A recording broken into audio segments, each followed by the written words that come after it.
Ucuy banyaknya yang ngechat aku nyata.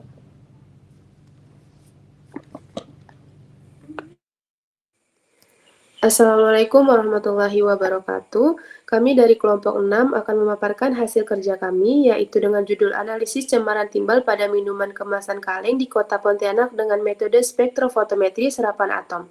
Kami dari kelompok 6 beranggotakan Ridho Maulana Diva, Astrid Akila Nashwa, Sabila Mayesa, Mutiara Rahma Putri, dan saya sendiri Safanus Syabani. Next. Baik, untuk latar belakang, minuman kemasan kaleng merupakan salah satu minuman yang banyak dikonsumsi oleh masyarakat. Konsumen lebih tertarik karena minuman dalam kemasan kaleng lebih praktis, dijual dengan harga yang cukup relatif, serta daya tahan yang tinggi. Namun cemaran logam timbal di dalam minuman kemasan kaleng dapat terjadi akibat kemasan yang rusak dan berkarat. Timbal merupakan logam berat yang berbahaya bagi tubuh. Jika masuk ke dalam tubuh akan mempengaruhi metabolisme tubuh. Dampak timbal di dalam tubuh dapat merusak berbagai organ tubuh pada manusia, terutama pada sistem saraf. Next. Baik, untuk rumusan masalah yang pertama, apakah sampel minuman kemasan kaleng yang beredar di Kota Pontianak mengandung logam timbal? Yang kedua, berapa kadar logam timbal yang terkandung pada minuman kemasan kaleng yang beredar di Kota Pontianak? Dan yang terakhir, apakah kadar timbal yang teridentifikasi pada sampel memenuhi baku mutu yang ditetapkan SNI 7387 tahun 2009 tentang batas maksimum cemaran logam pada minuman kaleng? Next. Untuk tujuan penelitiannya, yang pertama mengetahui ada tidaknya kandungan logam timbal pada minuman kemasan kaleng secara kualitatif dan kuantitatif. Yang kedua yaitu mengidentifikasi kadar logam timbal yang terkandung pada minuman kemasan kaleng yang beredar di Kota Pontianak. Dan yang terakhir mengetahui pemenuhan baku mutu yang ditetapkan SNI 7387 tentang batas maksimum cemaran logam pada minuman kaleng. Next. Untuk manfaat penelitiannya ada untuk ilmu pengetahuan, ada untuk penelitian selanjutnya, dan masyarakat. Next.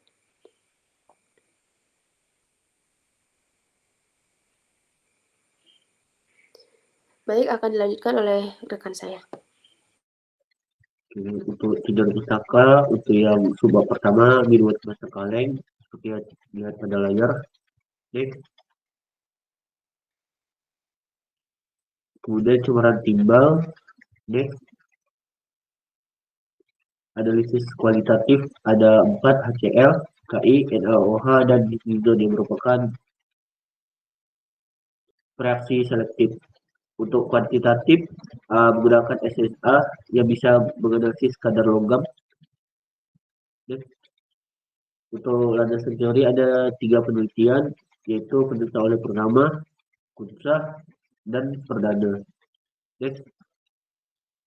Untuk kerangka konsep minuman kemasan kaleng sebagai variabel bebas, kadar timbal pada analisis kualitatif dan kuantitatif merupakan variabel terikat. Kemudian yang menghubungkan kedua variabel tersebut adalah faktor kerusakan dan waktu kadaluarsa. Untuk hipotesis ada 2, yaitu hipotesis 0 sama alternatif yang untuk 0 kadar timbal pada minuman kaleng tidak melebihi batas aman.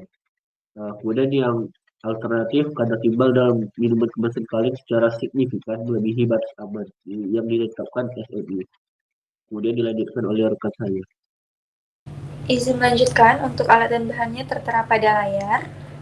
Kemudian untuk populasinya, seluruh minuman kemasan kaleng di Kota Pontianak dan sampelnya merupakan sekelompok minuman kemasan kaleng sesuai dengan kriteria inklusi dan eksklusi. Untuk kriteria inklusi dan eksklusinya sebagai berikut. Kemudian untuk variabel bebasnya merupakan minuman kemasan kaleng. Kemudian untuk variabel terikatnya merupakan hasil analisis kualitatif dan kuantitatif kandungan logam timbal pada minuman kemasan kaleng. Untuk preparasi sampelnya kami menggunakan metode destruksi basah. Untuk uji kualitatifnya kami menggunakan reagen HCl, KI, NaOH, dan nitron. Kemudian untuk uji kuantitatifnya kami menggunakan 6 seri konsentrasi larutan dengan baku logam timbal 1000 ppm dan dilakukan sebanyak 3 kali replikasi. Untuk validasi metodenya kami menggunakan uji linearitas, uji LOD dan LOQ. Untuk analisis datanya, untuk kadar logam timbalnya dapat diukur sebagai berikut, dan analisis deskriptifnya kami menggunakan acuan SNI tahun 2009 tentang minuman kemasan kaleng aman dikonsumsi jika kadar timbal pada minuman kurang dari 0,25 mg per kilogram. Kemudian akan dilanjutkan oleh rekan saya. Baik, Selanjutnya untuk hasil pembahasan, yang pertama ada destruksi basah dipilih dibandingkan destruksi kering karena tidak banyak bahan yang hilang akibat suhu pengabuan.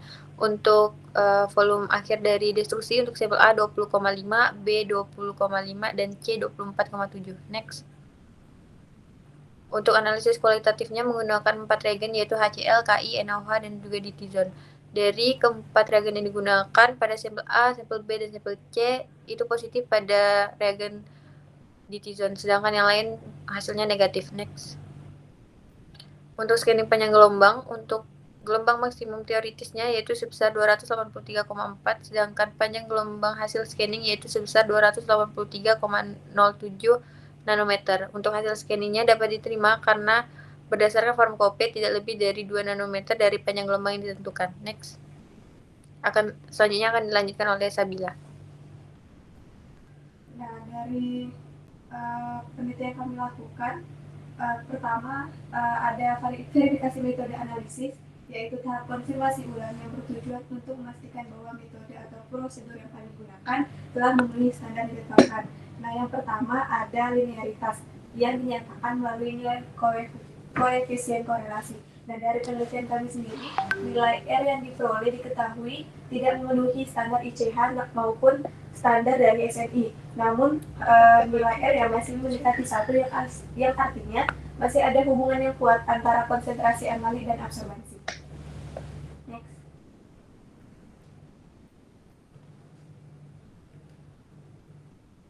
Nah, kemudian verifikasi metode analisis yang kedua, yaitu ada yang kami gunakan LOD dan LOQ.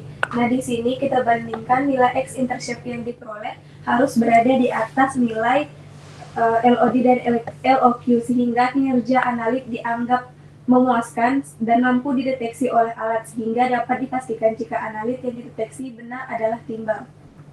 Next.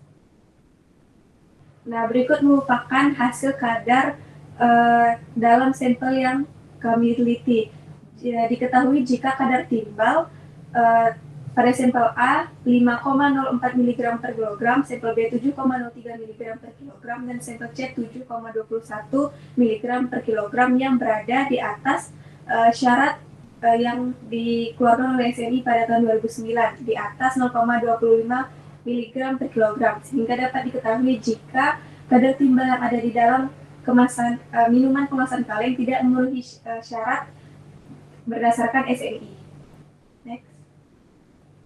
Baik, izin melanjutkan untuk kesimpulannya. Pada hasil uji kualitatif menggunakan reaksi HCl, KI, dan NaOH didapatkan hasil negatif. Kemudian pada reaksi ditizon mendapatkan hasil positif pada semua sampel. Kemudian untuk pengukuran kadar menggunakan SSA-nya diperoleh kadar sampel A sebesar 5,04 mg per kilogram, sampel B sebesar 7,03 mg per kilogram, dan sampel C sebesar 7,21 mg per kilogram. Kemudian hasil kadar timbal pada sampel A, B, dan C diketahui melebihi batas maksimum cemaran logam pada minuman kemasan kaleng berdasarkan ketentuan SNI 7387 tahun 2009, yaitu kurang dari 0,25 mg per kilogram, sehingga sampel tidak memenuhi syarat. Kemudian untuk saran dari kami untuk melakukan pengulangan dari seri konsentrasi hingga diperoleh nilai R kuadrat yang memenuhi standar SNI, yaitu lebih dari 0,995 dan ICH lebih dari 0,998. Kemudian melakukan validasi, dan pada mini skripsi ini membuktikan bahwa minuman sampel dengan kriteria yang dicurigai positif terkontaminasi, sehingga kami menyarankan agar pembeli meningkatkan kesadaran dan kehati-hatiannya saat membeli minuman kemasan kaleng. Berikut adalah lampiran dari spesifikasi SSA yang kami gunakan. Kemudian ini merupakan lampiran perhitungan absorbansi standar adisi sampel A, sampel B, dan sampel C. Ini merupakan kadar dari sampel A, perhitungan kadar sampel B, perhitungan kadar sampel C, dan ini merupakan lampiran destruksi sampel, lampiran analisis kualitatif, dan ini merupakan lampiran analisis kuantitatif. Baiklah, sekian dari kelompok kami. Terima kasih atas perhatiannya. Wabillahi taufiq wal hidayah. Wassalamualaikum warahmatullahi wabarakatuh.